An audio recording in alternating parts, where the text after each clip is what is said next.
Please remember this video is for educational purposes and is not a substitute for professional advice.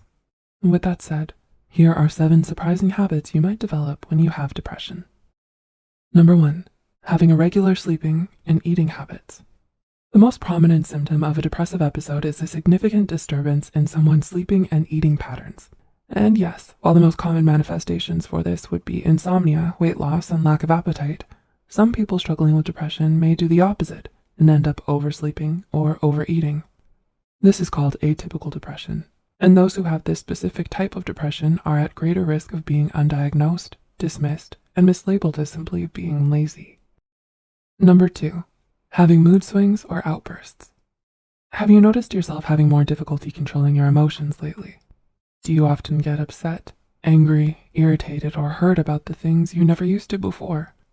Even though we might picture someone who's depressed as being emotionally numb, empty, and apathetic, depression can also make us moodier and more emotionally volatile. Having frequent, uncharacteristic outbursts, like suddenly crying for no reason or snapping at someone out of the blue, can actually be taken as a sign that someone's mental health is falling apart. Number 3. Making muted cries for help. Do you struggle with asking for help? As much as we might want to not need anyone else, there's no shame in asking for help when we need it.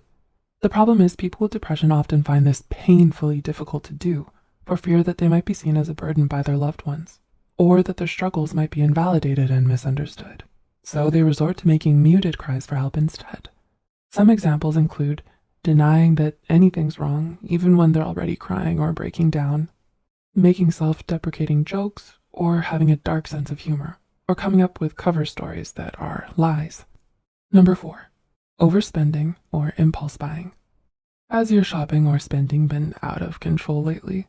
Do you often find yourself buying lots of things on impulse when you used to be frugal and financially savvy? For some people suffering from depression, this kind of behavior is not uncommon. Buying things to make you feel better and treating yourself to luxury goods to serve as a distraction or a self-esteem booster is most likely a maladaptive coping mechanism. Number 5. Constantly searching for meaning. Searching for meaning is something that's inherent to human nature. All of us are looking for our reason for being, wondering what our purpose is. But unlike people struggling with depression, it's not usually at the forefront of our minds. Depression, however, has a way of making us feel like we're constantly wasting our time and potential when we're not chasing greatness or success. Have you heard that famous quote written by Louisa May Alcott? "I want to be great or nothing." Well, this is exactly the reason why people who are depressed are more vulnerable to feelings of nihilism and inadequacy. But in reality, even if you don't accomplish amazing goals or gain fame and riches, your life would still be worth living because existence in and of itself is already so beautiful and meaningful. Number 6. Pondering about life and death. Are you or someone around you frequently very philosophical? Something you might notice if you ever find yourself around people struggling with depression is that they can be very insightful, perspective, and wise beyond their years. This is because they spend a lot of their time thinking and pondering about matters like life and death. Indeed, depression can make even the most easygoing and extroverted of us more introspective, deep, philosophical, and intense. And number 7, being more creative. Last but certainly not least, something that might surprise you about depression is just how much it can fuel creativity and self-expression. Sylvia Plath, Ernest Hemingway, Frida Kahlo, Kurt Cobain, and Vincent van Gogh. What do they all have in common? Well, it's possible that they inspired the tortured artist trope. The idea that artistic genius and mental illness often go hand in hand.